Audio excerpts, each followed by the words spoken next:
Hello, ladies and gentlemen. I'm your host, Tim Meyer, here for the Romeo Sports Recap, powered by the Mitt TV. Remember, this show is available on both YouTube and Spotify. And before we begin, a word from our sponsors. This podcast is powered by the Mitt TV of Romeo, Michigan. If you're looking to start a podcast for your business or personal use, look no further than the Mitt TV. They can get you access to equipment, a production engineer, and can even edit your podcast. That's all right here at the Mitt TV of Romeo, Michigan. And you can contact them right now via email at mitt.tvpodcast@gmail.com. That's mitt.tvpodcast@gmail.com.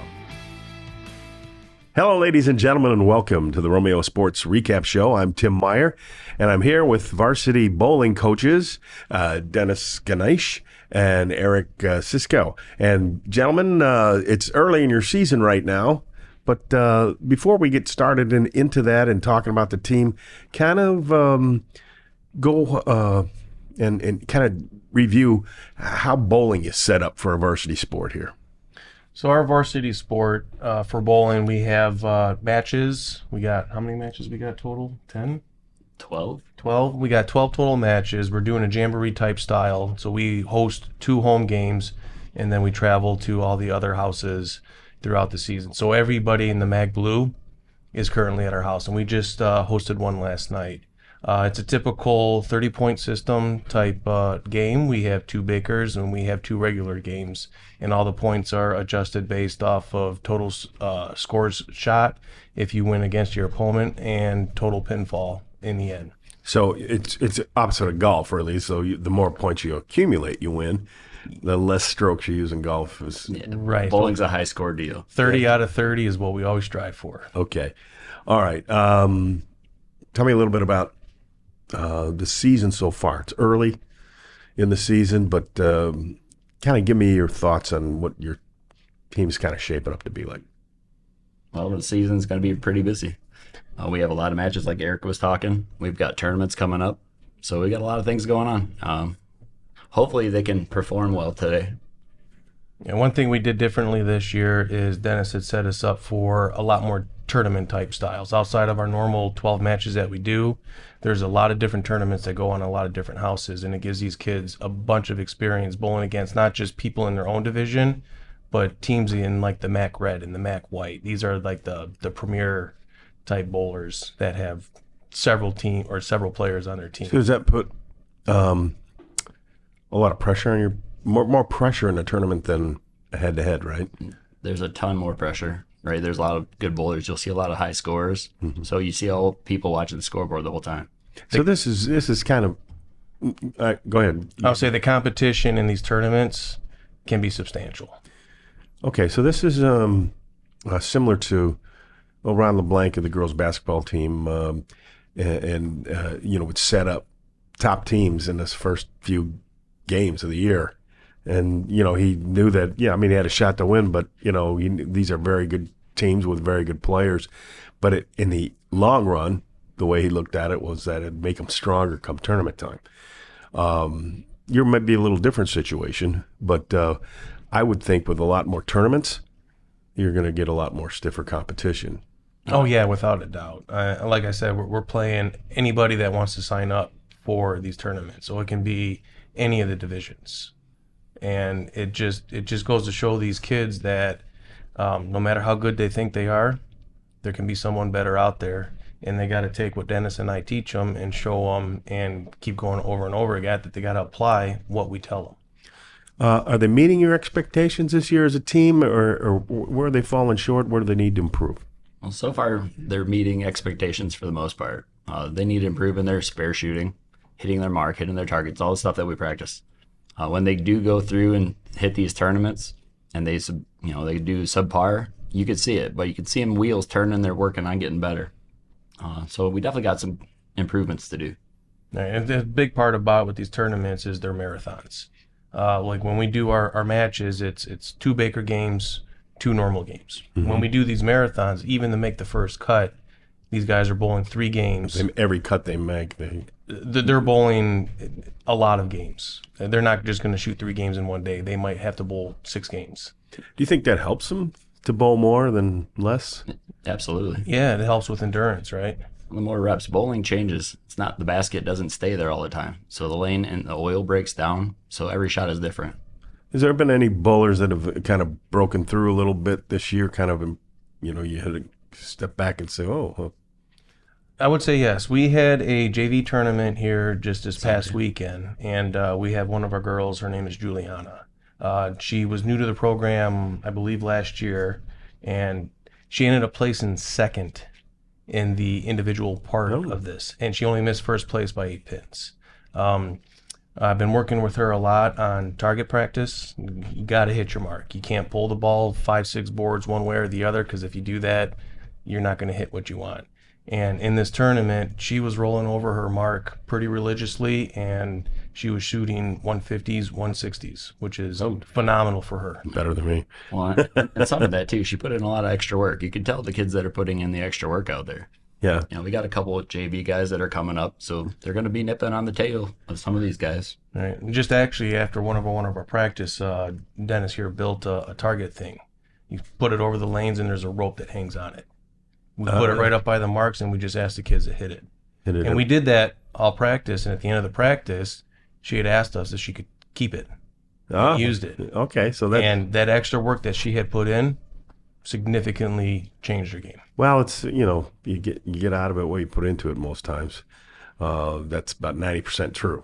There's the 10% luck. First timers luck, but Yeah, but these guys aren't first timers. We tell them the same thing. The more you put in, the better off you're gonna get. Yeah, well, you've seen my golf game, or my bowling game. Most people in Michigan don't have a good golf game anyway. Yeah, right.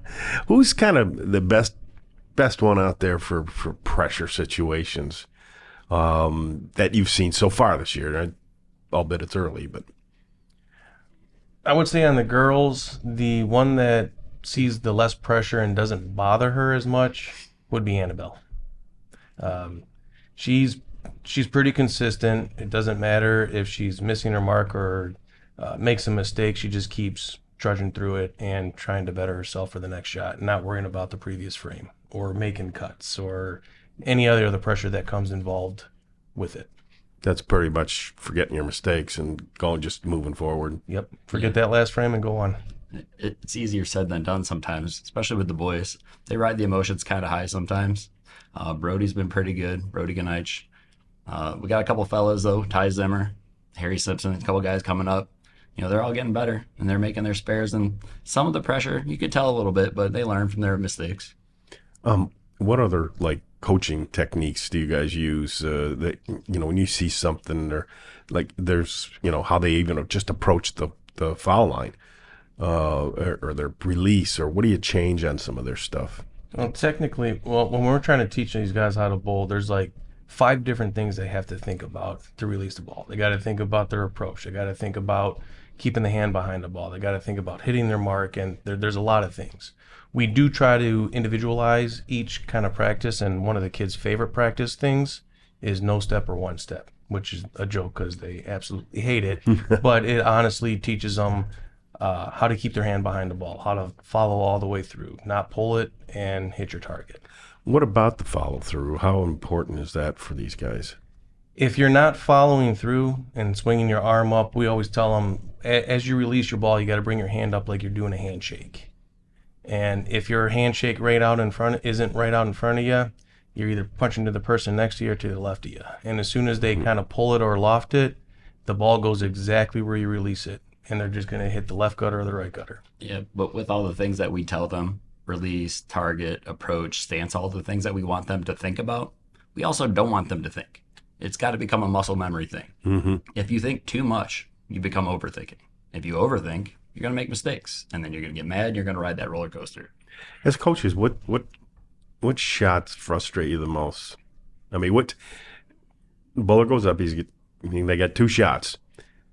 What frustrates you guys the most if it's a bad shot? What kind of shot? So you can't always get a strike, right? You might tug it a little bit from your mark, a board or 2 here and there, and you're going to leave extra pins. My biggest frustration is when they miss a simple spare, like a 1-pin or a 2-pin or a 4-pin or a 5-pin. Those are Right. basically the ones in the Right center. there in the They're no middle. different than your first strike ball. Right. And when they leave it, they make some really big, weird adjustment left or right to pick it up. And they're overthinking it is what their problem is. Other than the 7-10 split, what is the toughest? There's a lot of them out there. We've been preaching to them. Splits are real hard to make. You see pros all the time. They don't make them. Get Yep. the count, get as many pins. We've seen people on our team miss cuts by 1, by 6, by 14. We don't want to miss cuts. We want to get to the next level of the tournament. So sometimes we'd just rather get the most out of it. If we make the spare, cool. If we don't, no big deal. Can't leave pins up there. Yeah. When somebody's going bad or hits a bad shot, how do you handle that person after they're done with their turn? Well, there's 24 athletes. They're all different. Some you can crack jokes with. Some you can, talk about stance and form and technique. But sometimes you just got to lighten the mood. So everybody's kind of different. You just go to the different kid and work with them, specifically. I just know we just used to go and get a beer. Try to make it better. They're not allowed. But these kids are underage, so I guess that won't work. It's against policy. It's against policy and the law. So your league is the Mac Blue, right? Correct. And so who's in your league? Who's the toughest competition? Well, we've got Lance Cruz. We've got 2 Port Huron teams, Marysville, Marine City, St. Clair. So far, I think any one of them can beat anybody on any given day. I'd say Lance Cruz looks pretty tough. They look much improved. But I don't think that we played as well as we should have. And I don't think anybody can beat us as long as we're doing what we're supposed to do. But, we got to put it on the Lance. Well, you got some guys coming back this year, some seasoned bowlers coming back. Is that going to help you this year? This year, we return all of our varsity from last year, both boys and girls. We brought on some nice new people. Biggest thing is it's going to hurt next year when they all graduate this year. But, that's why we train. We start at the 9th grade and work our way up. Yeah. We're always recruiting people. Like Dennis was saying, after this year, we're losing our varsity boys and girls team. They're all seniors this year. That's 10 of them. That's going to be gone. Oh, so boy. these JV kids and everybody up and coming need to fill some big shoes. And outside of that, we need other kids from 8th grade or anybody else that wants to fill in the next JV spot. And we can work with them over the next several years to get them up to where they need to be. And it's still not too late. Come out and join. Yep. If you want to come and give bowling a shot, you can join our JV. We'll teach you no different. Even if you've never bowled. Plus, it's fun. Oh, yeah. What else do you do? Supposed to be fun. I always tell them, what else do we do in Michigan In the wintertime, it's definitely a winter sport, man. It's definitely a winter sport. That's when all the bowling leagues start for the adults. And so, what are you going to do? Shovel snow? No. I'd rather you're going to bowl. I'd rather bowl than do anything. There you go, folks. So the kids, if you're listening out there, if you're looking for something to do, say somebody wants to come out for bowling. What's the routine? What kind of practice times? What we know you have a schedule for matches, but what's your schedule look like? Practice and all that. How much time you got to dedicate to? We practice 2 days a week. We practice on Mondays and Wednesdays from 4 to 6. But we've got a bunch of matches, a bunch of tournaments going on. It doesn't stop anybody. We'll bring them to the tournaments. We'll bring them to the matches. But Wednesdays are predominantly throughout January and February are the days that we're going to practice. Other days we have matches and meets. But come on out, get a hold of us. We'll figure out something. And if not, you can reach out to Cody, the athletic director. Yeah, He can put you Cody in contact with us. Yes. All right. You got some things coming up here on your schedule here. It's looking at immediately coming up. We're busy. You got this weekend coming up, the 10th, 11th, be at a county championships there. How many teams will be in that? I'm going to say upwards of 30, 35. Yeah. Every team that's got the funding to come out and do that, they come out and they put a good team out there. Varsities are tough. There's going to be 300s. There's going to be potential 800s. There's going to be some really good bowlers as varsity. You got a couple on here. The Tri-County Invitational, that's Macomb. Yeah, Macomb, Oakland, and St. Clair, no? I'm not sure. But we signed up for that one. We're not really looking towards that one yet because we want to get through our matches here on Thursday and the tournament Friday, Saturday, Sunday. And what is the Eisenhower Doubles Championship? Eisenhower doubles, that is, we have our varsity folks that we're going to put together teams of 2, and you go against in tournament form just the same way. But it's just Eisenhower, or is it other teams? No, the Eisenhower is the team that sponsors the event. Okay. So that's one of their fundraising efforts. Speaking of which, we have a fundraiser on the 18th of January. Feel free to come out and support the team. Where is the fundraiser at for the team? Summit Entertainment Center. There you go. Summit Entertainment Center. Get out there. The 18th of January. But yeah, Eisenhower hosts the tournament, and everybody that wants to go out and bowl goes. And then we cut down to the top 32 teams and work our way bracket farm from there. So you're going to go all the way through to end of February in the regionals, and then what happens? Say you have somebody that makes the state tournament. I mean, where is that going to be at? So last year we had 2 kids make states. We had one of our girls, Maddie, and one of our boys, Cam. And once they qualify for it, we play at Thunder Bowl out in Allen Park. This is where, if you ever watch bowling on TV and you see the pros, they were bowling the exact same places, El Monte and all those guys. Yeah, I remember seeing some matches on the Thunder Bowl. Dick Weber, I remember. Yep, Pete Weber. No, he's still around, but I mean, for us to have 2 kids make states, I mean, they are the top 55 kids. So what does somebody have to average? I mean, what do you have to? What kind of score do you have to have to kind of? You have to make states. What? You have to bowl right around 200 to 220 for 6 games. So you can't have bad scores. You have to be on it. Yeah. And we had some people out there. I don't care if you're the first or the 8th or 10th person that makes it. We had Maddie Raska, our girl that made the states. She was bowling halfway decent all day, and it wasn't to her final game where she shot, I think, 255. Wow. And I've never squeaked bowled it through. that high. I could be wrong. It was a 250 something. It was definitely 250. She had to strike out. Well, it'd take me 2 games to get there. 257? Take me 2 games to get there. Yeah, it'd take 2, 3 for a lot of folks, for sure. Well, that's good. That's exciting news. So, so the team definitely has the guys back. People, they know what's going on, the bowlers, and so it's just a matter of revving it up and starting getting the engine going. Do you feel like it's a diesel engine where a little bit hard to get it warmed up, but once it is, it'll run forever type of thing? Or it's funny you mentioned diesels because that's what I do for a living. I calibrate them. So yeah, these cold starts, which we're kind of into right now, it was a little rough start, but once we get warmed up, there's no stopping this team. Yeah. Yeah, with tournaments though, you can't have a day off. Those guys, they're coming out competing. Whether there's 200-300 bowlers out there, right? So they come out hot right off the bat. So you got to be right there with them and keep pace. Yeah, so keep the rosin bag. Do they use rosin bags anymore? Oh yeah, they got slide and rosin bags and puff balls, and there's so many bowling gimmicks. Whatever makes people money, they sell. My mother hated those things because I would get them all over my dark pants and everything. Bowling alleys don't like them either. They make a mess everywhere. Yeah. Anyway, there's one more question I was going to ask. Who in the MAC Blue? I mean, well, you told me that they're pretty much all even. I was going to say, is there one big rivalry that you guys look forward to playing?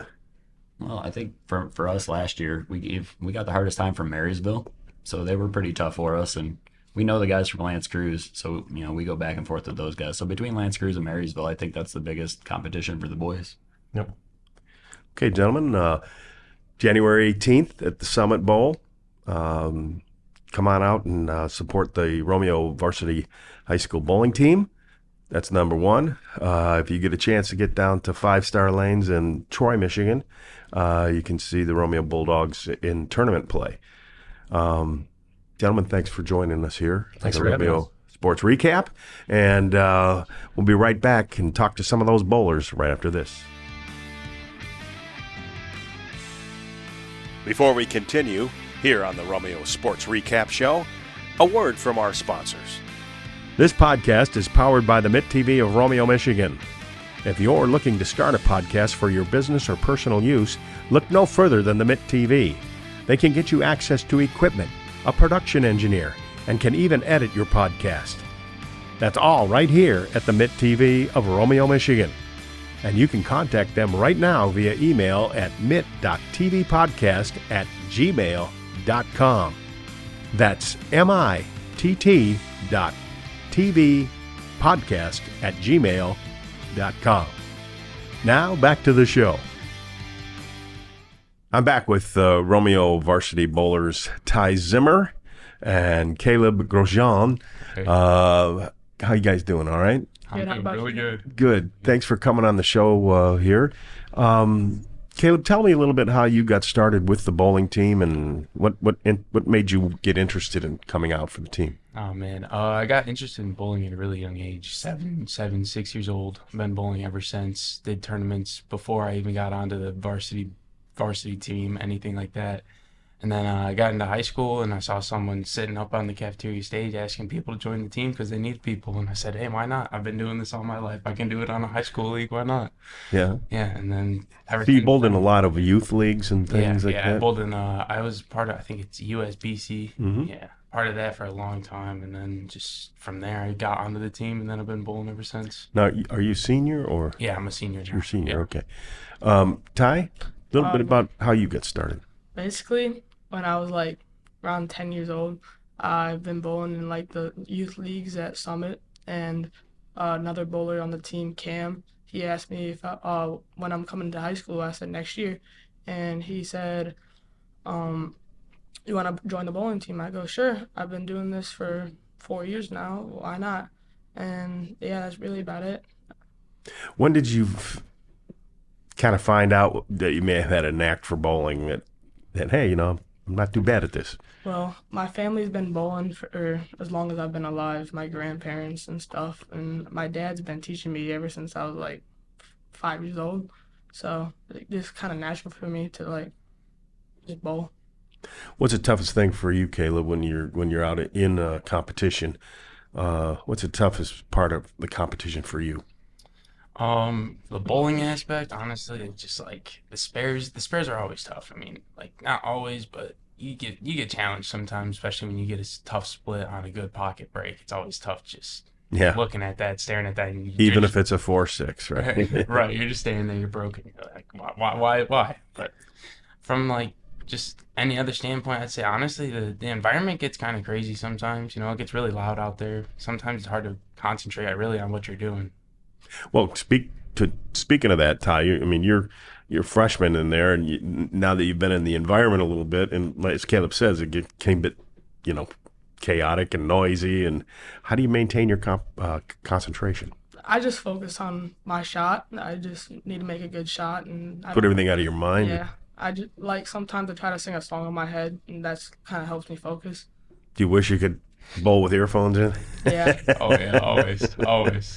Yeah, that would be kind of interesting, a new development though. But then, I guess you still have to concentrate, right? Right, and then you get people less interested in the game. Yeah, right. Yeah, the more interested in the music. Right. Going on. So far this season, Caleb, what's been the toughest part of just starting out this season? I know Coach elaborated that you guys are kind of a little bit cold firing up here, and then the starts hasn't been as kind of what you guys all want. What has been the frustrating parts and the difficult parts of starting this season? Right. Just to elaborate on what Coach said, yeah, it's been a cold start this year. It's just guys coming back, girls coming back, just trying to get back on their grind, trying to get back doing what they do.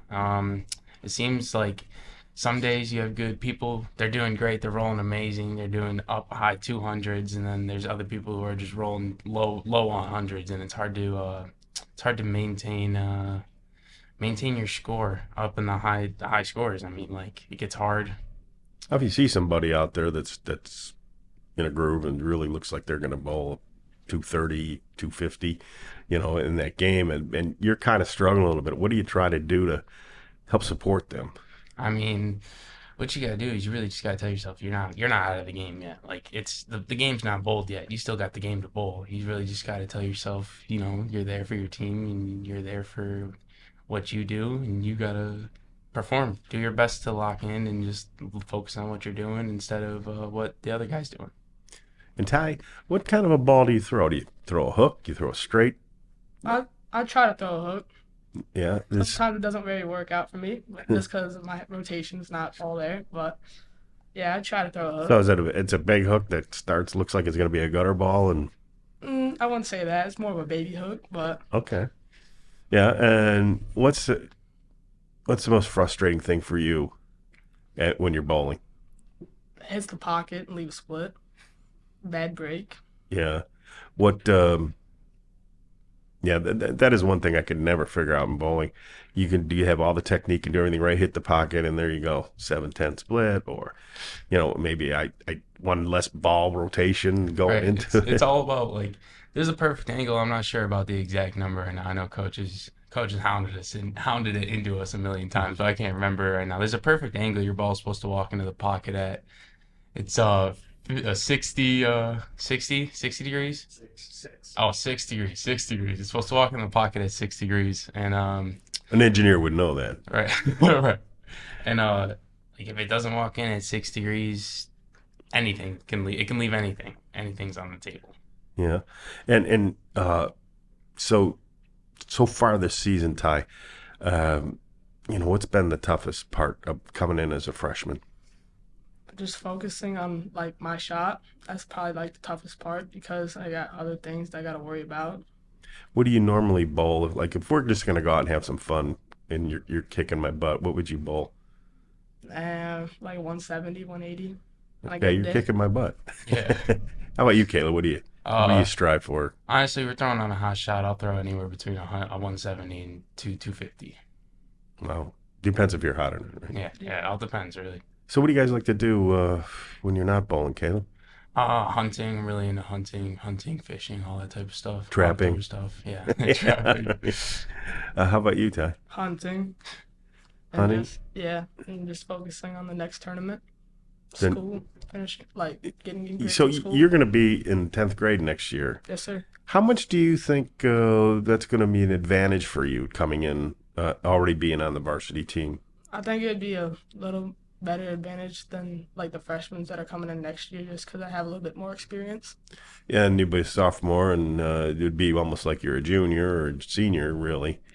Do you guys lift weights for bowling, or what do you do? At home, personally, I do. I lift a lot of weights. I sit at home. I have reps. I do just anything of the sorts, lifting weights. And what do you do, Ty? Anything to stay in shape, or Throw the bowling ball. That's really about it. that's about it? So you 15-pound bowling ball, yeah. Well, I mean, it does get heavy after a while. summer's coming up, and I'm sure there's some grass to cut somewhere and yard work to do, right? Yeah. That's your favorite, right? So some money got to a- make or something. Some money to make and build up some muscle, right? There you go. Well, guys, I appreciate you coming on the show, and I wish you the best of luck this year. And hopefully I can get out there this weekend at least to see you guys throw a few. All right, thank you. Thank you. Appreciate it. All right, thank you. for having us.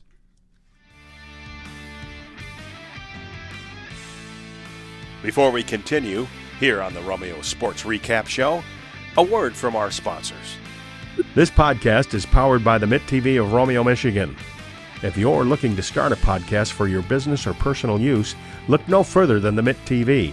They can get you access to equipment, a production engineer, and can even edit your podcast. That's all right here at the Mitt TV of Romeo, Michigan. And you can contact them right now via email at mitt.tvpodcast@gmail.com. That's mitt.tvpodcast@gmail.com. Now back to the show. Welcome back to the Romeo Sports Recap. I'm here with a couple girls varsity bowlers, and we have Angelina Frazier and Madeline Raska. And ladies, thank you for joining us here. Welcome to the show. Of course, thank you. So let's get right into it. What's going on this year?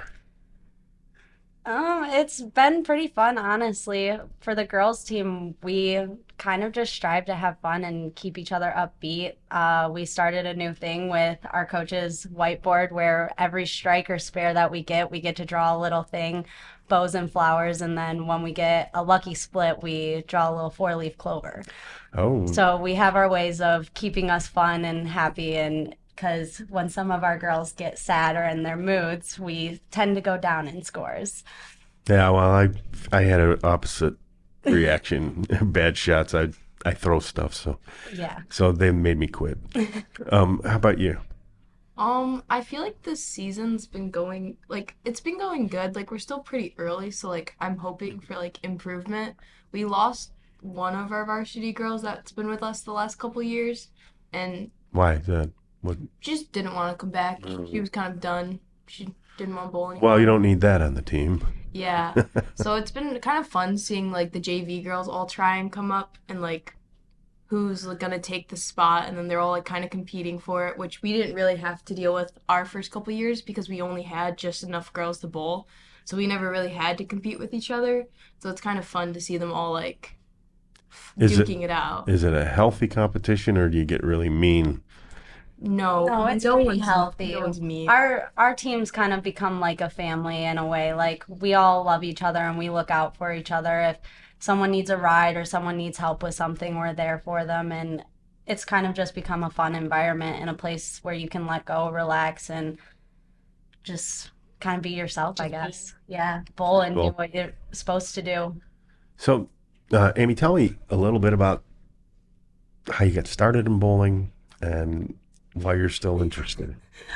Well, that's kind of a funny story. My boyfriend was on the bowling team his freshman year, and he tried to convince me to join my 10th grade year. So I joined, and yeah. And now he's not your boyfriend anymore. No, now he's not my boyfriend, but he's still on the team and good relationship still. Okay. You like each other's friends. I wouldn't say that.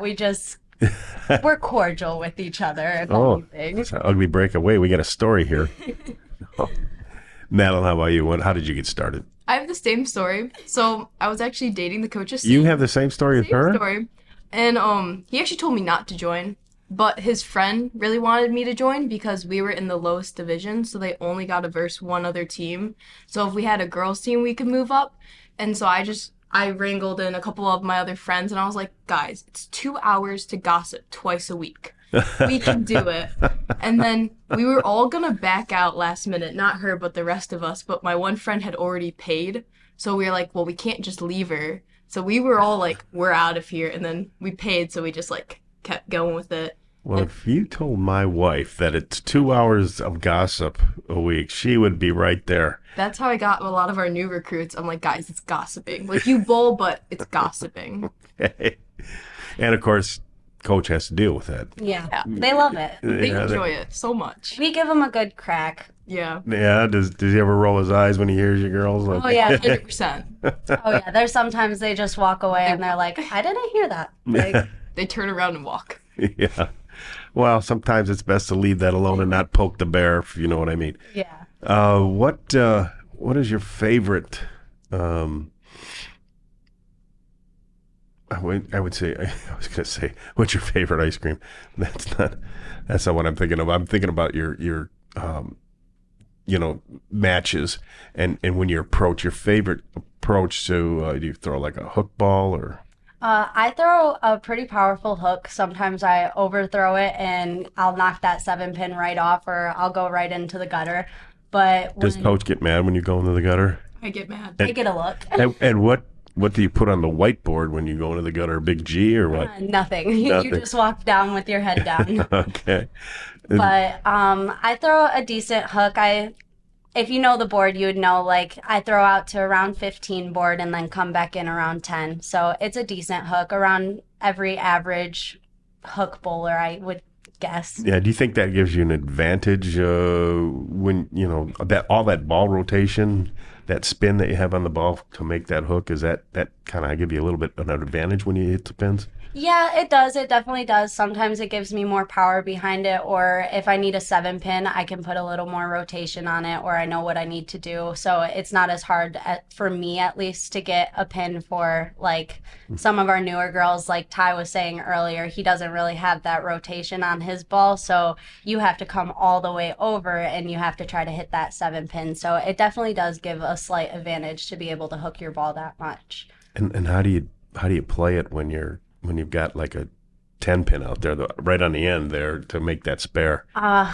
I have a really hard time actually. Yesterday I was having quite a tough time getting it, but I pretty much have to put my wrist completely flat and push it out, like just straight push it out and make sure that there's no rotation on it. Yeah. So, Well, it's only one pin, so yeah. Important pin. an important pin. but Yeah. Only one. That's right. Every pin counts. Yeah. And Madeline, how do you? I throw so she's two-handed, so she uses both I was hands. gonna ask you that. I saw some people last year doing this two-handed throw. I mean, when I was growing up, you get laughed out of the. Yeah, that's how I started out. So it's just kind of nature for me to Yeah. throw with two-handed. I tried for a little bit with one-handed, didn't like it, didn't feel right, so I stuck with two-handed. But it's kind of different from one-handed to two-handed because you can put more revs on it, or your ball speed is different, your approach is different. So. And your style is Yeah. not two-handed, right? I just do one-handed. I just learned the normal way to bowl, and or the more common in the olden days. But I just That's where I live. well like I just like a couple years ago, like 50. Okay. I just kind of like mine kind of just goes straight and then it'll come in a little bit. I don't have that aggressive of a hook. I have some form issues that like limit it. But one-handers can get that much of rotation. It's a little harder because you have only one hand where she like has two. So I like my way better because I feel like there's more room for error because two-handed you have a lot more variables, I feel. What pound ball do you guys throw? I throw a 14 for my strike ball, and then for my spare ball, I throw a 13. Oh, you use two different balls. You're not supposed Yeah. to. Well, can. you're not supposed to use two different weights, yeah. but for anything on the right side, you're supposed to use a spare ball, which it doesn't have any rotation. So every ball, if it's a strike ball, it has a natural rotation, so it will naturally curve somewhat. But with a strike or a spare ball, it's completely plastic inside, so it's not going to curve whatsoever. So it's meant to go perfectly straight. So as long as your wrist isn't curved or you don't curve your wrist whatsoever, it will go perfectly straight down the lane. Yeah. How about you? I had a 14 and 13, and then I found out you're not supposed to have two different weights for balls, so then I'm just 14 for both. now. 14? And it's comfortable for you.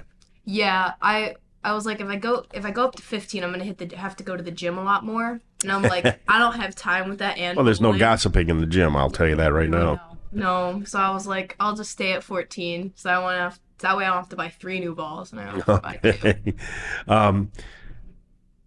One final question about bowling side of it. When it's your turn to bowl, how do you? What's your mindset? What do you put your mind to, or and how do you get to focusing? I sing a little song in my head, kind of. Country Road works for me perfect. And then I just kind of zone out down the lane and focus on the mark that I'm trying to hit and watch my ball go down.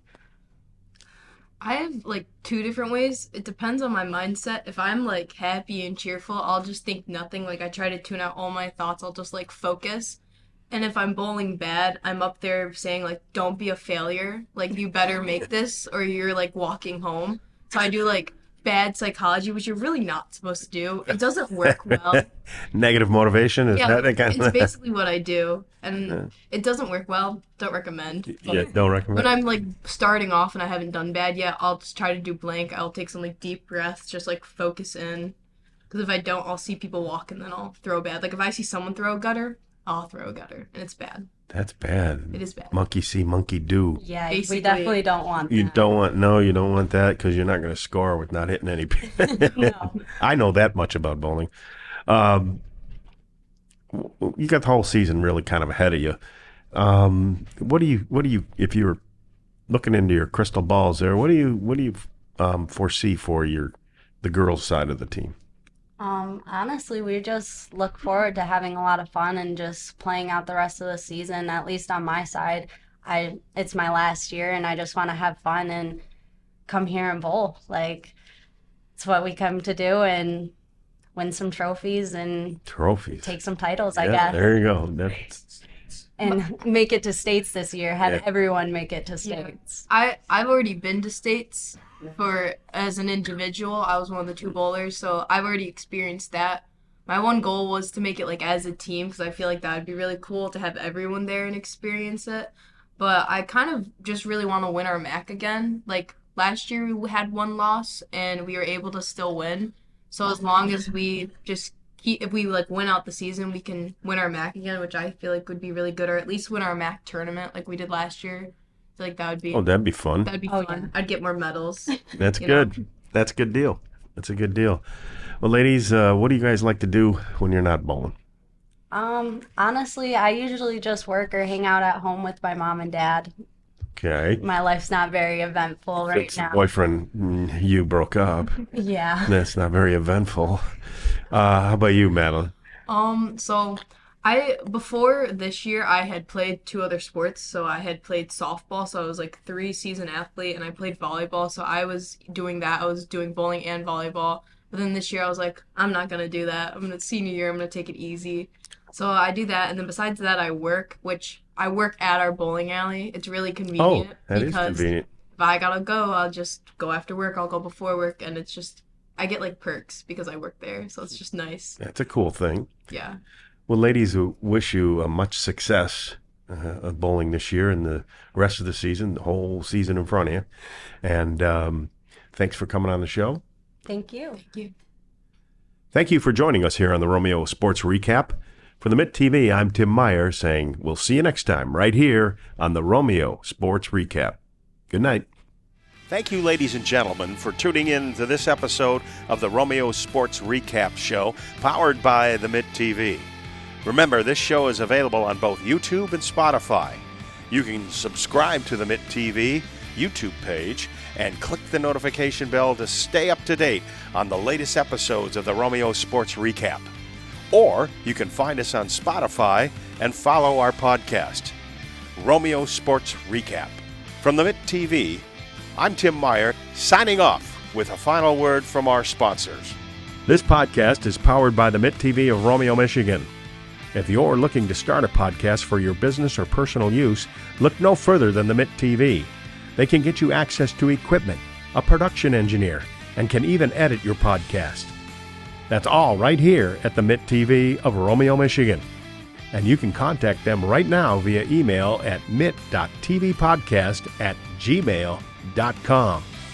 That's mitt.tvpodcast@gmail.com.